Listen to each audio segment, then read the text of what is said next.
teman-teman kelas 12, yuk kita belajar lagi tentang penyajian data dalam materi statistika.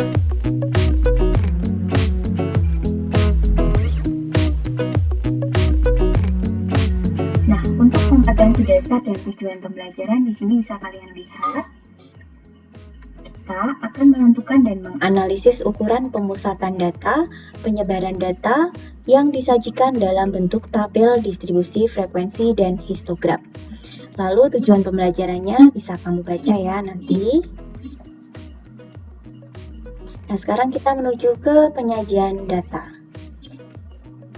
Suatu data itu dibagi menjadi dua, yaitu ada data tunggal dan ada data majemuk. Data tunggal itu adalah data yang jumlahnya atau banyaknya data itu sedikit, sedangkan data majemuk itu adalah data yang jumlahnya banyak sehingga harus kita buat kelompok-kelompok data. Nah, sekarang kita akan mengingat kembali bentuk penyajian data yang pernah kita lakukan pada jenjang SMP. Nah, dulu kita mengenal bentuk diagram garis, diagram batang, diagram lingkaran, dan tabel distribusi frekuensi. Masih ingat dengan bentuk-bentuk ini? Nah, karena di negara kita dan di dunia lagi viral nih, lagi hot-hotnya kasus data PDP dan pasien COVID-19, kebetulan ini saya akan menunjukkan bentuk-bentuk diagram dari data pasien COVID ya, yang diambil dari websitenya corona.jogjaprof.go.id tentang data statistiknya. Nah, ini juga salah satu contoh penggunaan statistika dalam kehidupan sehari-hari ya. Jika besok ada yang berminat bekerja di bagian statistik data, nah kamu bisa menggunakan mata pelajaran ini yang nanti akan kamu perdalam di jenjang kuliah.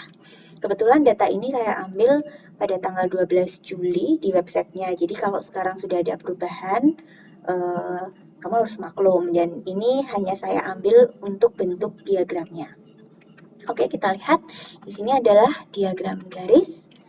Nah, ini contoh dari diagram garis. Kebetulan yang disajikan di website ini diagram garisnya berbentuk noktah-noktah yang dihubungkan atau titik-titik yang jumlahnya ini sangat kecil dan dihubungkan. Ini adalah salah satu contoh diagram garis.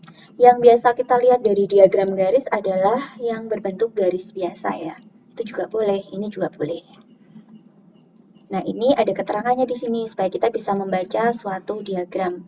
Jadi diagram ini bisa dibaca kalau sumbu X dan sumbu Y ini menandakan suatu apa, itu harus ada keterangannya. Misalnya di sini sumbu X itu adalah ini ya,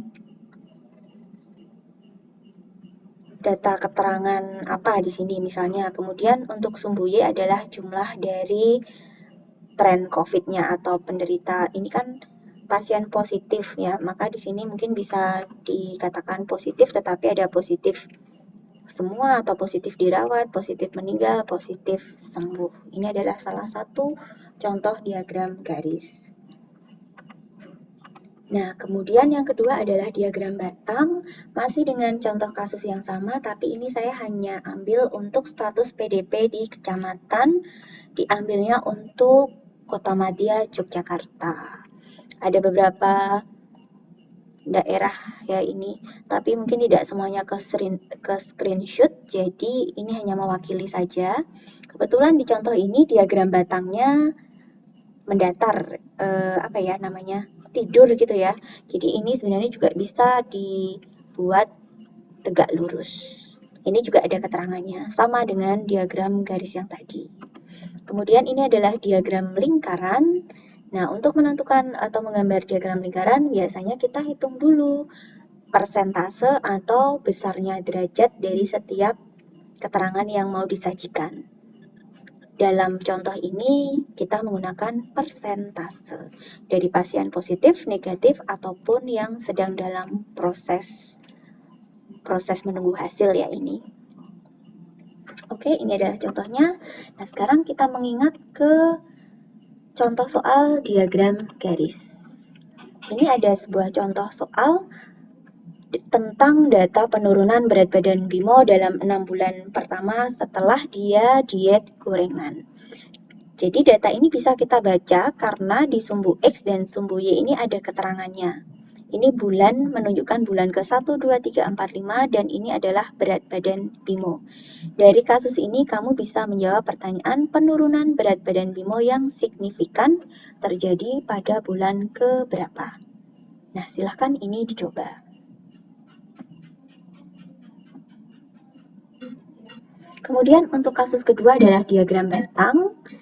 Misalnya kita punya bentuk diagram batang seperti ini. Sumbu X menunjukkan ekstrakurikuler yang ada di SMA Stella Duce 1, kemudian di sini adalah frekuensinya tetapi tidak ada keterangan angka. Tetapi diketahui bahwa KIR diikuti oleh 51 siswi.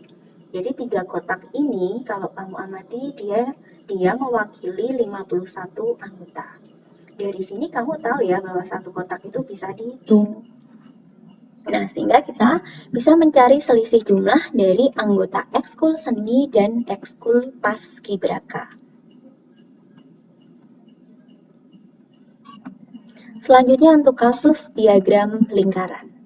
Ini adalah contoh soal untuk diagram lingkaran.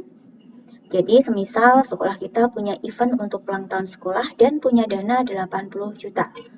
Di sini ada pos-pos anggaran untuk izin keamanan, pameran, sound system, panggung, dan juga untuk artis penghibur.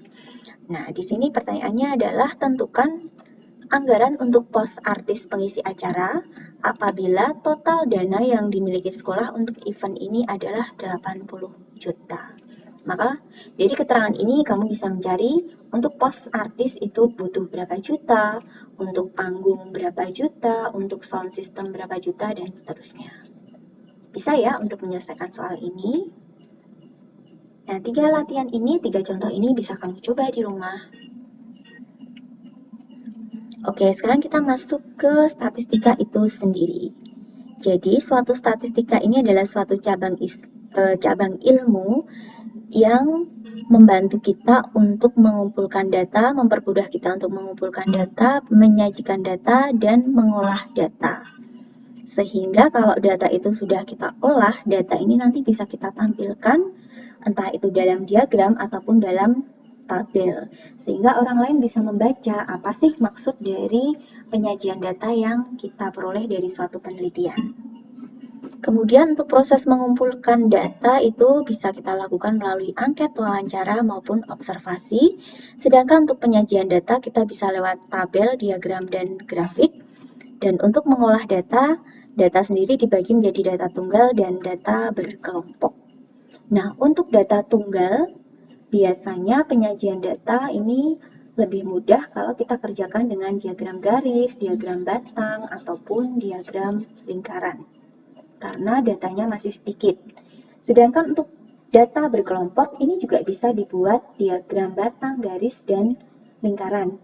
Tetapi sebelum disajikan dalam grafik dan batang tadi ya, dalam grafik dan macam-macam batang, biasanya data berkelompok ini kita buat dulu dalam suatu tabel distribusi untuk membuat pengelompokannya yang lebih mudah. Nah, salah satu cara untuk membuat pengelompokan data majemuk atau data yang tidak tunggal tadi adalah kita gunakan tabel distribusi frekuensi. Apa itu tabel distribusi frekuensi? Tabel distribusi frekuensi itu sebenarnya adalah tabel yang seperti tabel biasa. Hanya tabelnya itu digunakan untuk menyusun data secara berkelompok yang terbagi dalam interval tertentu. Nah, ini adalah langkah untuk menyusun tabel distribusi frekuensi. Kita akan melihat cara atau langkah untuk menyusun tabelnya melalui sebuah contoh. Misalnya, kita punya data tinggi dari pemain basket Yogyakarta Basketball Club. Ini hanya contoh. Silahkan disimak, ini ada tinggi badan dari 30 pemain basket. Dari sini ya, silakan dibaca semua tingginya. Tingginya macam-macam dalam sentimeter. Kalau kita melihat data ini lalu kita anggap ini adalah data tunggal, sebenarnya juga bisa karena jumlahnya masih 30 data. Tetapi kalau kita mau membuat 30 data ini dalam diagram batang, diagram lingkaran, itu kan agak kesulitan. Maka sebaiknya ini kita buat dulu tabel distribusi frekuensi. Atau kita jadikan dia ini adalah data majemuk.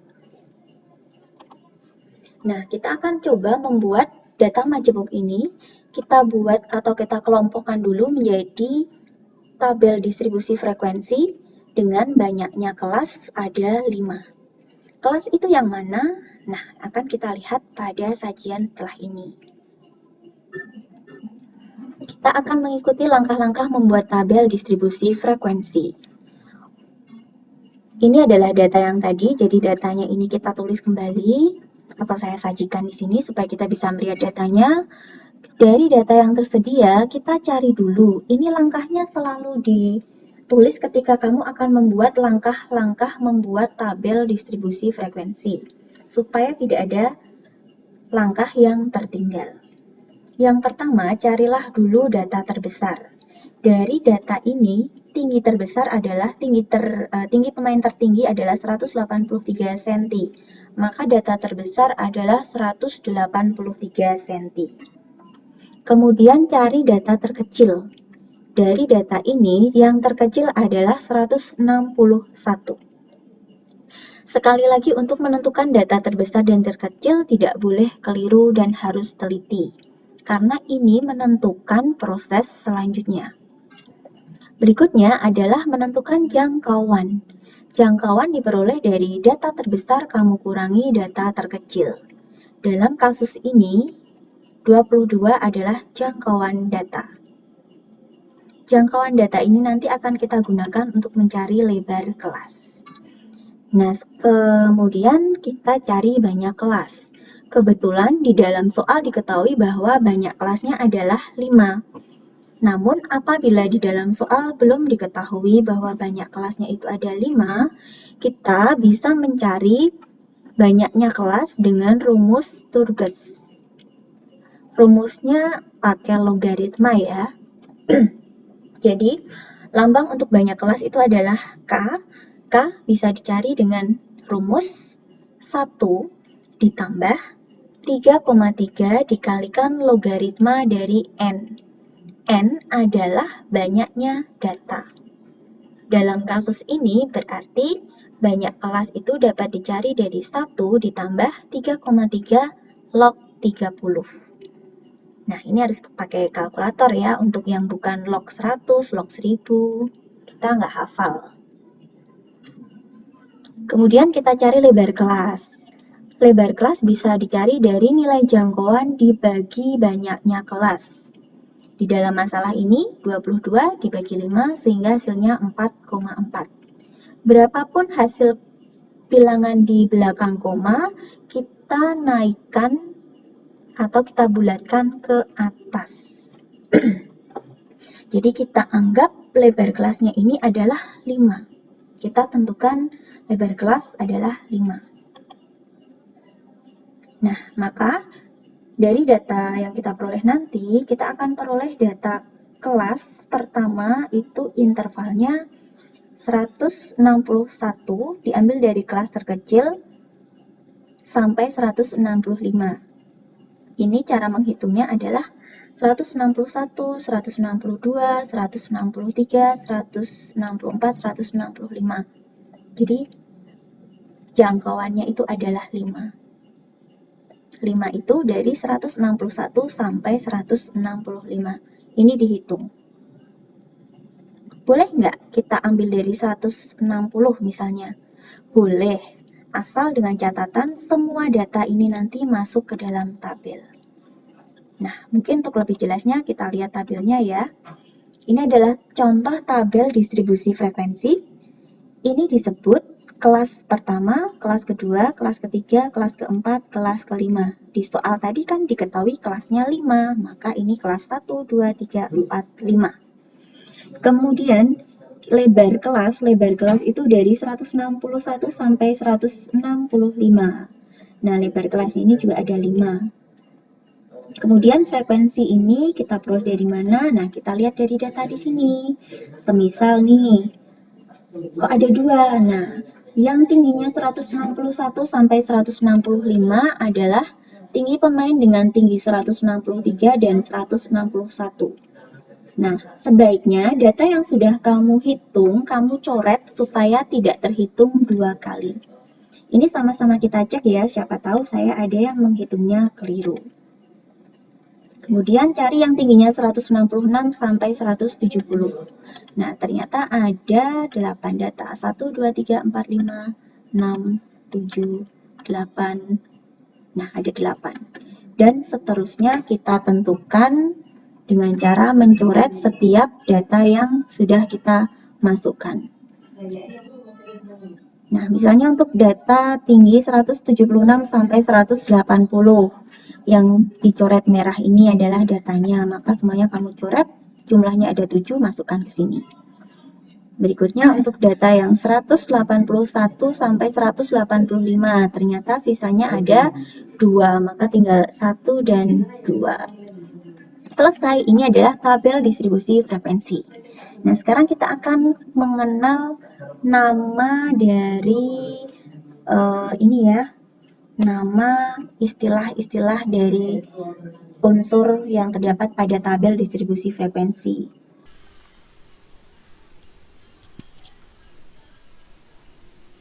Untuk istilah yang pertama, ini disebut kelas ya. Jadi ini adalah kelas pertama, kelas kedua, kelas ketiga, kelas keempat, kelas kelima.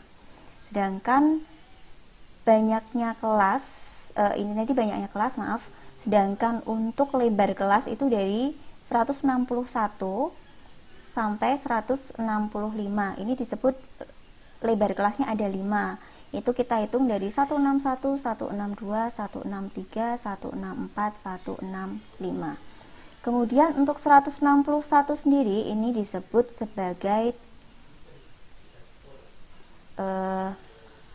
sebagai batas bawah. Maaf ya, ini batas bawah. Lalu 165 adalah batas atas. Batas bawah kelas pertama, kelas kedua, kelas ketiga, dan seterusnya. Sedangkan ini batas atas kelas pertama, kelas kedua, kelas tiga, dan seterusnya. Nah, selanjutnya, kalau 161 ini dikurangi setengah, ini disebut tepi bawah. Tepi bawah diperoleh dari batas bawah dikurangi setengah. Jadi nanti 160,5. Sedangkan tepi atas, nah di sini ada istilah tepi atas. Tepi atas itu adalah batas atas kamu tambah dengan setengah. Jadi nanti nilainya menjadi 165 ya, ditambah setengah atau 165 setengah. Nah, untuk apa kita mencari tepi bawah dan tepi atas? Tepi bawah dan tepi atas ini akan kita gunakan untuk membuat yang namanya nanti histogram. Ataupun kita akan membuat poligon. Itu kadang ada data yang menggunakan nilai tepi bawah dan tepi atas. Kita lihat ya.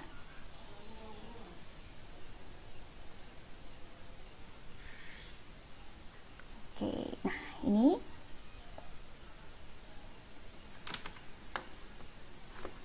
Nah, di dalam berbagai keperluan analisis, terkadang tabel distribusi frekuensi saja itu belum cukup. Ada yang ingin menambah dengan frekuensi relatif dan frekuensi kumulatif.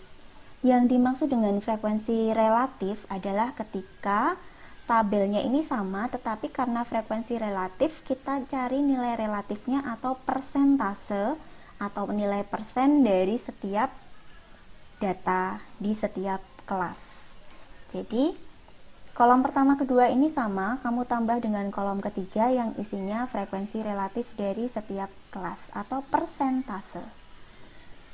30 ini adalah banyaknya data dari penelitian. Baik, teman-teman semuanya, di sini saya akan menjelaskan dari mana kita bisa memperoleh tabel distribusi frekuensi kumulatif kurang dari dan lebih dari. Di sini adalah tabel yang sudah jadi ya. Jadi untuk yang tabel pertama kita akan membuat distribusi frekuensi kumulatif kurang dari. Nah, datanya ini kita bacanya seperti ini. Untuk tinggi pemain yang kurang dari 160,5 cm itu kalau kita melihat data, kembali lagi ke datanya, kan tidak ada pemain yang tingginya kurang dari 160,5 ya, maka di sini adalah 0. Kemudian tinggi pemain yang kurang dari 165,5, semisal kita cari berarti kan ini adalah yang 163 dan 161 ini, sehingga ada 2. Kemudian nanti dicari juga untuk yang lainnya kurang dari 170, itu ada 10 pemain dan seterusnya. Itu kita hitung dari tabel ini. Tetapi jika data ini menghitungnya terlalu lama, maka kamu bisa melihat dari hasil tabel distribusi frekuensi yang biasa ke sini dengan cara tadi di sini sudah 0 ya untuk kelas pertama, maka untuk kelas kedua ini kamu tinggal memasukkan frekuensi pada kelas pertama di tabel distribusi frekuensi biasa. Jadi 2 ini tinggal kamu tulis. 2 di sini. Kemudian 10 itu berasal dari 2 tambah 8. Jadi ini 2 itu dari 2 tambah 0, ini 2 tambah 8. Ini adalah 10 ditambah 11, jadi ditambahnya nanti ke sini, jadi ditambahnya begitu terus.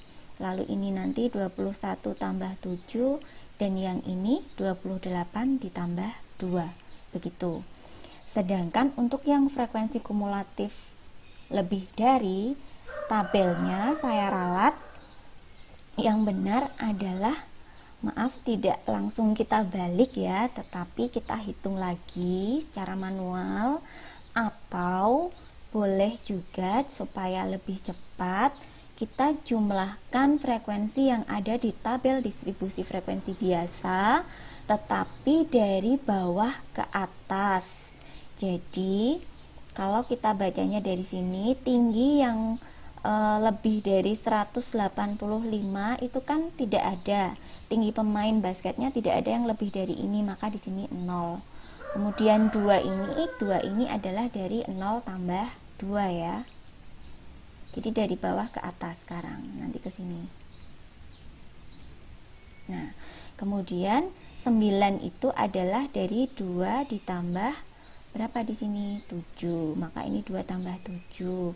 Kemudian ini 9 ya, 2 tambah 7 itu 9, tinggal ditambah 11.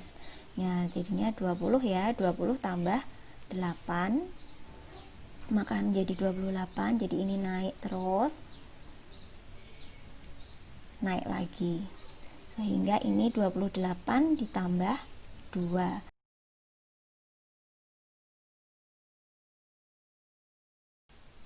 Jadi histogram ini adalah penyajian data dalam tabel distribusi frekuensi yang dinyatakan dalam grafik atau diagram batang. Mudahnya adalah diagram batang dari suatu tabel distribusi frekuensi. Itu disebut histogram. Sedangkan nanti pada setiap titik-titik tengah dari batang-batang histogram atau data tengah atau data nilai tengah dari setiap kelas, kalau nilainya kita hubungkan, maka akan diperoleh suatu diagram garis yang disebut dengan poligon. Jadi poligon itu kita menghubungkan setiap titik tengah dari histogramnya. Nah, kalian bisa mencoba membuat tabel membuat ini ya, grafik histogram dan poligon dari tabel distribusi frekuensi ini. Lalu, apa yang dimaksud dengan OGIF? Nah, apa itu OGIF? Nah, untuk tahu apa itu OGIF, silahkan kalian bisa cari tahu atau pelajari tentang OGIF yang nanti akan kita pelajari atau kita bahas di pertemuan selanjutnya. Jadi, clue-nya di sini adalah kita bisa menggambar OGIF kalau kita punya tabel distribusi frekuensi kumulatif ataupun distribusi frekuensi kumulatif yang lebih dari ataupun yang kurang dari. Nah, tabelnya itu bisa kamu buat suatu grafik garis lurus, tetapi yang grafiknya itu dibuat halus atau lengkung, maka nanti akan terbentuk ogive. Ogive sendiri nanti dibedakan menjadi dua, yaitu ada ogive positif dan ogive negatif. Pelajari tentang ogive ya. Oke, untuk pertemuan minggu depan kita akan berlatih dalam menyajikan data dalam bentuk tabel distribusi frekuensi, histogram, dan poligon. Kita akan singgung sedikit tentang ogive. Begitu penjelasan untuk video hari ini. Selamat belajar dan tetap semangat.